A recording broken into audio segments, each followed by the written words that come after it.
My partner and I have been in a relationship for 5 years, living together for 4. Recently my partner came home having had a short meeting with a financial advisor and was really eager to talk about our financial future WRT savings goals, life plans, timelines for saving up a deposit for a house, etc. This is a conversation I've been trying to have for years with him, so you'd think great, right? I should be really happy we're finally there. But I'm not. Talking about us going for a meeting with a financial advisor and starting to build towards our future together has given me really cold feet about the relationship.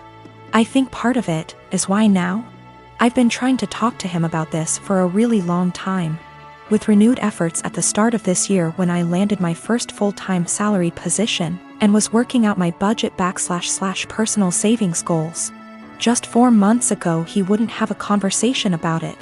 But now that the financial advisor has said the same things, it's obviously something we should be doing and I should just jump on board with? I think if the advice was particularly different to what I'm already planning, I'd be less annoyed. But the advice is the same. There's a certain type of savings account you can start in the UK specifically for saving up for a house. And I've been talking about planning to open one once I'm full-time employed for literally 3 years. And he brought it up like this new, novel idea I'd never heard of. It makes me wonder if he's ever listened to anything I've ever said. He's always been more frightened of commitment / taking the next step. And I've driven that for the majority of our relationship. Become official / exclusive? I pushed for it. Move in together? I pushed for it. Start a joint account for household costs? Me move into a bigger place and buy our own furniture? My call. And every step of the way he's against it and I have to convince him why it's the right decision. I've tried to have this financial future talk for a long time, and also the talk about mapping out what our future plans are together. But he's never wanted to have it. I guess I feel a lot of resentment that he's finally ready to talk about this because someone else has told him it's a good idea. It also brings up a lot of worries I've had about the future that might have been sitting under the surface for a while. Like the marriage and kids talk, I've always been clear about what I want, and he's always vaguely agreed with me. But trying to talk to him about time scales for it is like pulling teeth and always turns into an argument. It's not like I'm saying you have to propose now or I'm leaving or anything.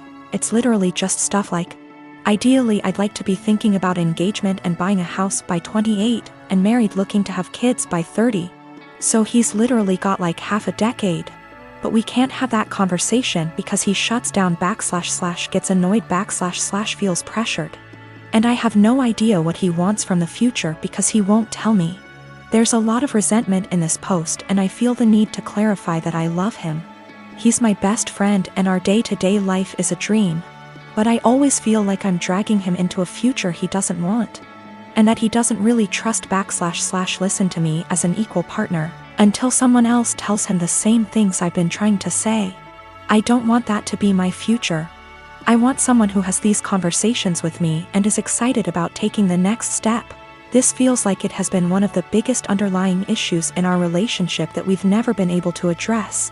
He doesn't ever really seem to listen to / consider me and often prioritizes his relationships with others.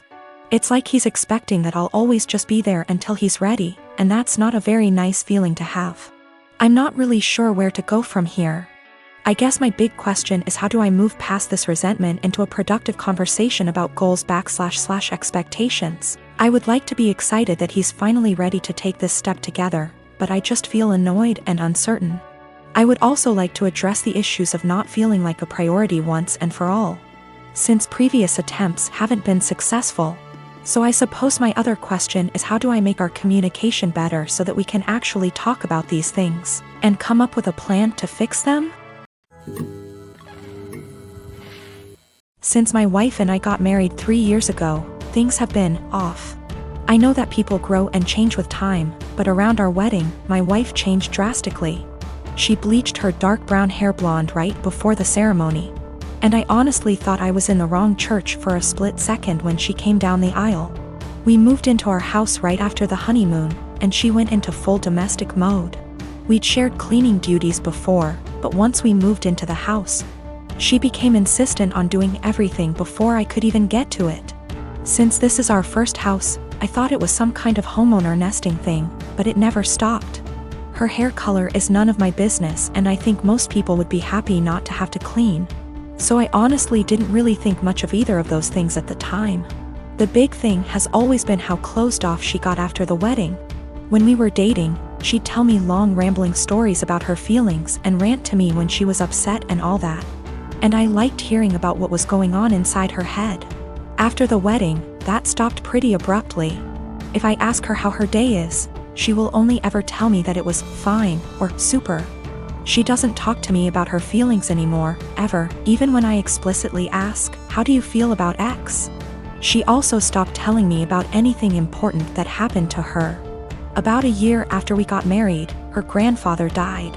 Did she tell me she'd lost her grandfather? No. She told me that she had to go to a conference for work on the other side of the country, which I thought nothing of. On the second day she was gone. Her older brother texted me to tell me that my in-laws had really missed seeing me at the funeral. When I called her to ask why in the ever-loving hell she didn't tell me, and then lied about it, all she would say was, "I didn't want to trouble you. You have a lot on your plate." After that, she went on a couple of spontaneous family trips. She's really close to her family, so the first time she said she was going camping with her brother at their alma mater. I didn't think a lot of it other than to be slightly disappointed and confused that I wasn't invited. Because her brother's cool and the three of us go camping together a lot. But the second time, I started hearing alarm bells. I'd like to say I'm a more secure man, but after the second spontaneous family trip, my wheels started spinning and I started to think that maybe she was cheating. This was a weird insecurity in the back of my mind for a while, since she wasn't showing any other big signs of cheating. She wasn't guarded about her phone and hadn't changed her routine / appearance. A few weeks ago, she told me she was pregnant. I was over the moon about it until I asked her how many weeks along she was, and she nonchalantly said about 12 or 13. She'd been pregnant for like 3 months before she even bothered to tell me. She's not really showing at all, and she doesn't usually drink, so I had been completely in the bloody dark. I honestly hadn't even suspected. That was kind of it for me. I was sure she was cheating, and that it wasn't my kid. I thought there was no possible way that a woman would keep her pregnancy a secret from her husband for 3 months. So I snooped. Yes, I know I was wrong, but I wanted proof that she'd been having an affair before I moved out. One of my best buddies from college is a divorce attorney, and when I asked him what I should do, he sent me the info for a key logger. I installed it on my wife's laptop and was prepared for the worst. Now, I feel like what I found is somehow worse than her cheating. I didn't find any steamy messages, but I found out that she keeps a diary in a Word document that she writes in every day. I know I should have just stopped once I knew she wasn't cheating, but once I saw my name in her diary, I couldn't stop. I read all of it. All 7 separate documents, going back to way before we'd even met. Turns out she's not cheating. She's depressed, hates herself, and has absolutely no trust in me. All of the stuff I've been confused and bothered by has some kind of sad, self-loathing explanation. She hates having blonde hair, but she writes, "I know he'd divorce me if I went back to being a brunette." Because wives are supposed to be blonde almost every week. The "wives are supposed to be" thing is tangled up in everything. She thinks wives are supposed to be quiet, which is why she doesn't talk to me anymore. She thinks wives are supposed to make things easier for their husbands, not harder. Which is why she didn't tell me when her grandfather died. It just goes on and on and on. She didn't tell me when she got a huge promotion and a raise because he'd leave me in a heartbeat if he knew I made more money than he does. Men can't handle that. It hurt to know that she thinks of me as some kind of one-dimensional 1950s husband. And I've been racking my brain to think of anything I could have done to make her think this way. What I can't handle is that she'd lied about the big stuff. I honestly don't know if I can forgive her for not telling me about the miscarriages. The spontaneous family trips were actually her miscarrying 2 of our children, one at 5 weeks, the other at about 10. She went and stayed with her parents while she was recuperating, and her brother and sister came to support her.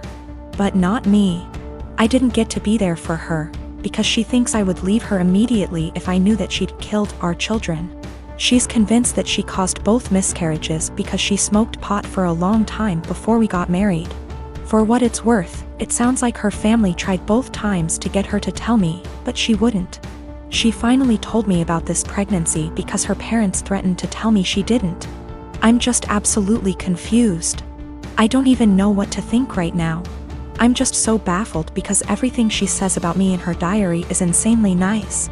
She goes on for pages and pages about how much she loves me and how she thinks I'm her soulmate and how she would do anything for me. I just can't understand why she thinks that I would leave her.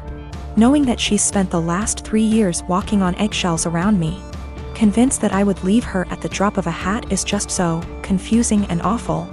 I feel like our marriage is some kind of lie.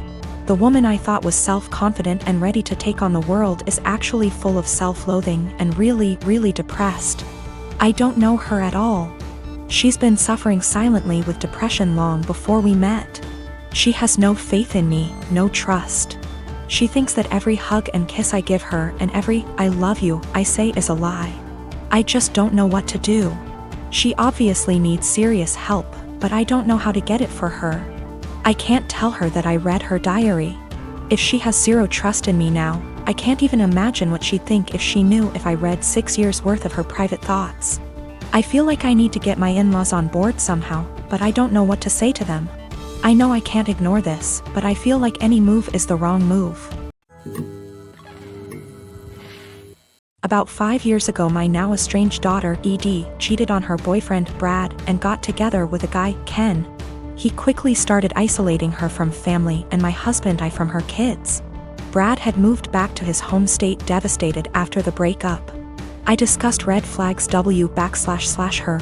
I let her know we are here for her and concerned. Her and Ken suddenly took off and moved to another state.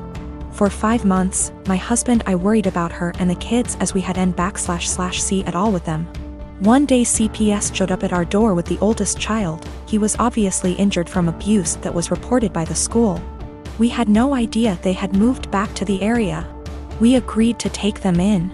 The next 20 months were traumatic, complicated, emotional, and difficult for everyone.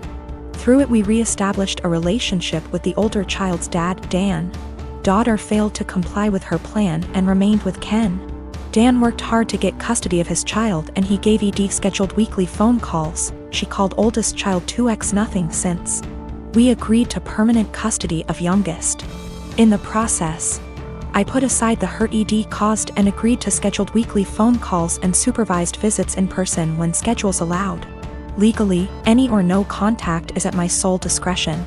Ken was not allowed to interfere / attend. Edie quit calling / scheduling visits after 3 months. I reset the call schedule to 1 month. No calls. 6 months later she calls and wanted me to drop everything for a visit the following day. I couldn't because I had to go back to work. Calls stopped again. She left Ken, has a new BF. I know nothing else about her life / whereabouts. She started calling again about a year ago and I let her know that if she was consistent with her monthly scheduled calls, we would move towards weekly calls again. She called 2 months in a row, skipped a couple months, then called 2 more months in a row. Last one happened to be night before child's birthday.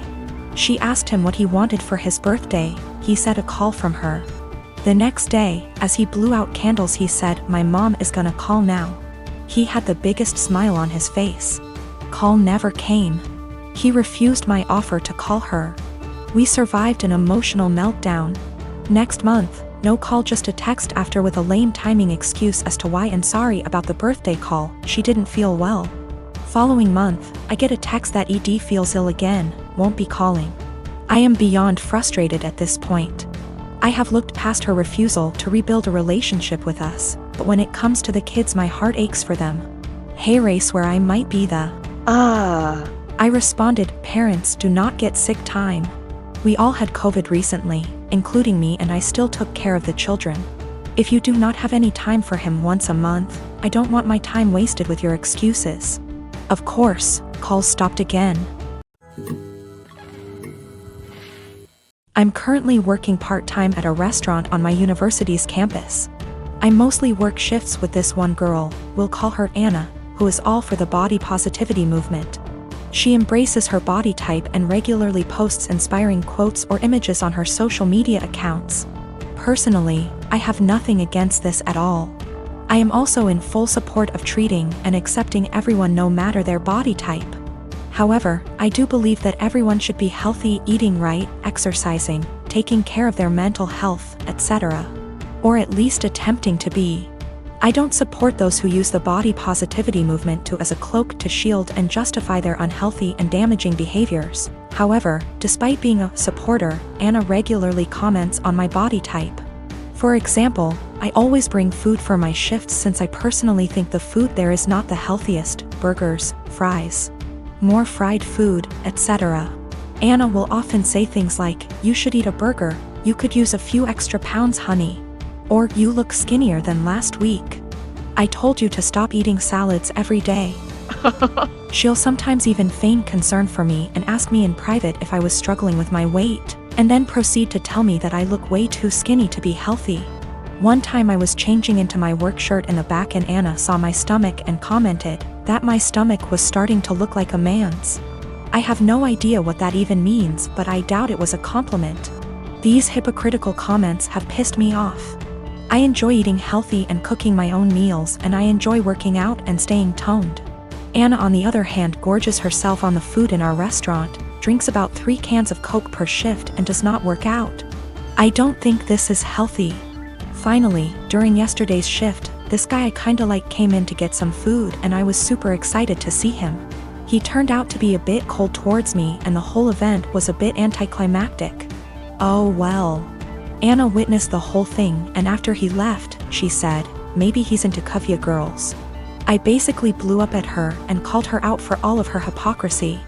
I asked how she could call herself a supporter of body positivity when she regularly shamed my body. Then I told her that she was unhealthy in many ways. I called her out on her eating habits.